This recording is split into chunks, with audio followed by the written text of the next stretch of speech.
فاطمہ و ابوہا اور ان کے بابا و بالوہا اور ان کے بیٹے یہ دیں گے جنت. اب معاشرہ ہے، اگر نوجوانوں سمجھ جاؤ تو اپنی طاقت سے بولنا، پوری طاقت لگا کے پڑھنے کی کوشش کر رہا ہوں. یہ ہے آیات جو آپ کو جنت دیں گے. فاطمہ کے بابا، فاطمہ کے شوہر، فاطمہ کے بیٹے. اب کیا دنیا میں فاطمہ کے باپ سے اچھا کسی کا باپ ہے؟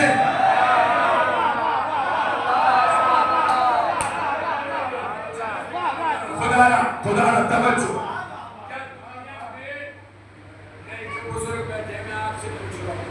جو صاحبان اولاد رکھے، کیا دنیا میں کوئی نبی سے اچھا باپ ہے؟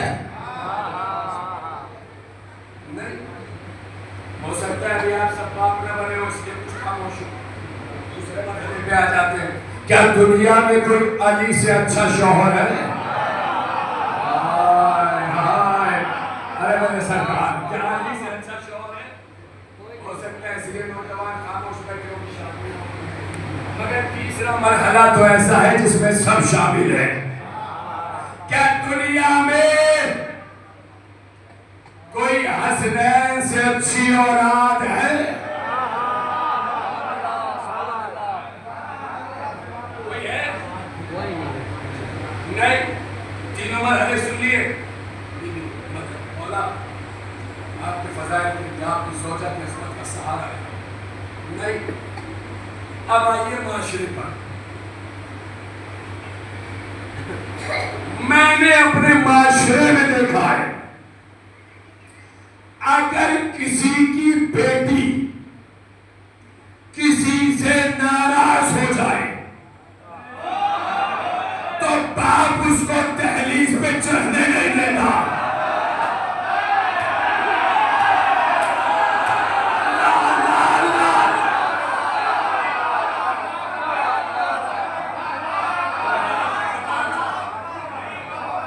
سنیے، بات غیرت مند باپ کی ہے، بے غیرتوں کی ہم بات نہیں کرتے. باپ اگر غیرت مند ہو تو بیٹیاں مکان میں رہتی ہیں. باپ اگر بے غیرت ہو، بیٹیاں میدان میں آ جاتی ہیں.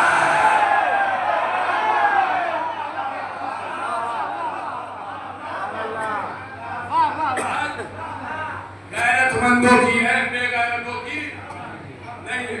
میں نے اپنے معاشرے میں دیکھا کہ بیٹی کسی سے ناراض ہو جائے تو باپ اسے دہلیز پہ چڑھنے نہیں دیتا. چڑھنے نہیں دیتا. آپ دوسرے کی اگر خدا نہ کرے، اللہ نہ کرے، ہم جیسے آدمی سے کوئی خطا ہو جائے، کسی کی بیٹی ناراض ہو جائے، آپ بھول جاتے سر کا ماما ہے، بدن کا لمانا ہے. 1 منٹ میں ساری عزت خاک میں ملا دی جاتی ہے.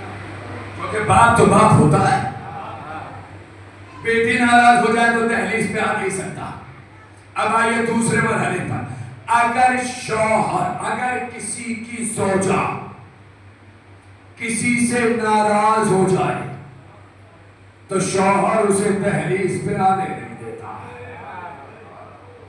اپنے گھر والوں سے بھی لڑ جاتا ہے، نہیں امی وہ نہیں آئے گی، نہیں امی وہ نہیں آئے گی، اس نے یہ کہا ہے، اس نے یہ کہا ہے. مگر شرط غیرت مندوں کی ہے. اور ناراضگی، واقعی ناراضگی پہ بات کر رہا ہوں. یہ روزانہ گھریلو کے جھگڑوں میں نہیں، وہ ناراضگی نہیں ہوتی ہے، وہ گھر گھر کی کہانی ہوتی ہے. کیا آدمی ذرا اونچا لہجہ سے آواز سے بات کرے، بات اوریجنل والی ناراضگی کی ہے.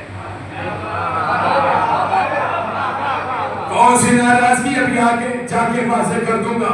اگر زوجہ ناراض ہو جائے، شوہر دہلیز پہ نہیں آنے دیتا. اب نوجوانوں یہ رے بنیاد، میں نوجوان اپنا جذبہ جانتا ہوں، سارے نوجوان آپ کا جذبہ جانتا ہوں.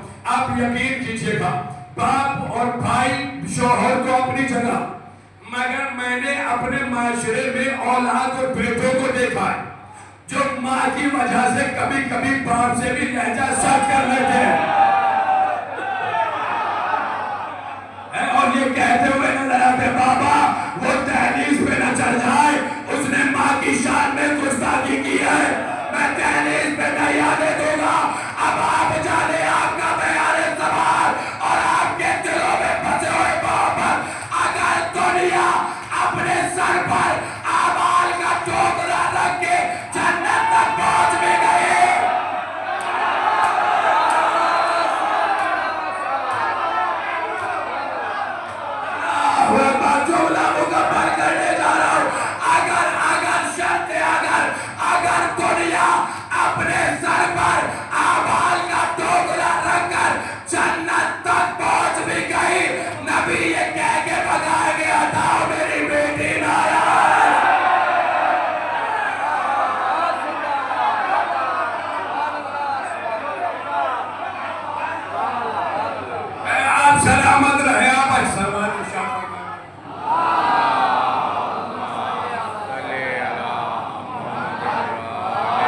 تک پہنچ بھی گئی، نبی یہ کہہ کے بھگائے کہ میری بیٹی ناراض، علی یہ کہہ کے بھگائے کہ میری زوجہ ناراض۔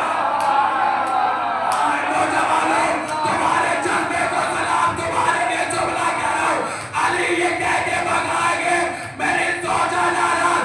ارے حضرت تو یہاں تک کہہ سکتے جہنم میں ڈالو ہماری اماں ناراض۔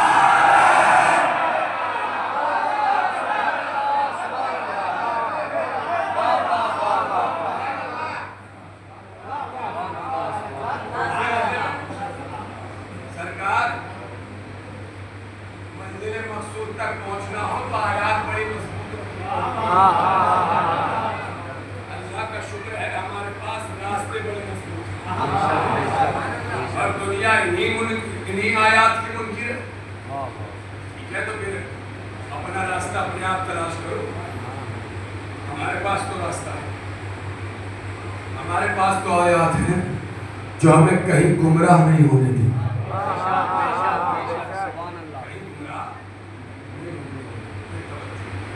اور یہ میں آپ تلاش نہیں کرو، ارے اللہ بھی اپنے لیے کچھ ارکان کو پہنچانے کے لیے وسیلہ بناتا ہے، جبکہ وہ مختار ہے اور مکمل مختار ہے، محتاج نہیں ہے کسی چیز سے، قادر مطلق ہے، مختار ہے۔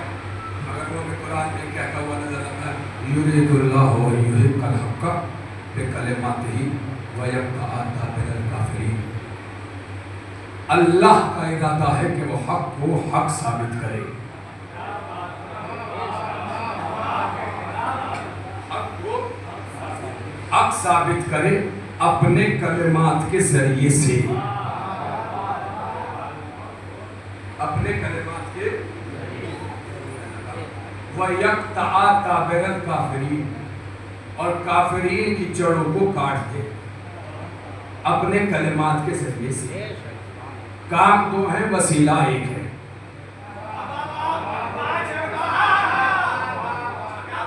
سلامت رہنا، کام دو ہیں، وسیلہ ایک، اور کلمات۔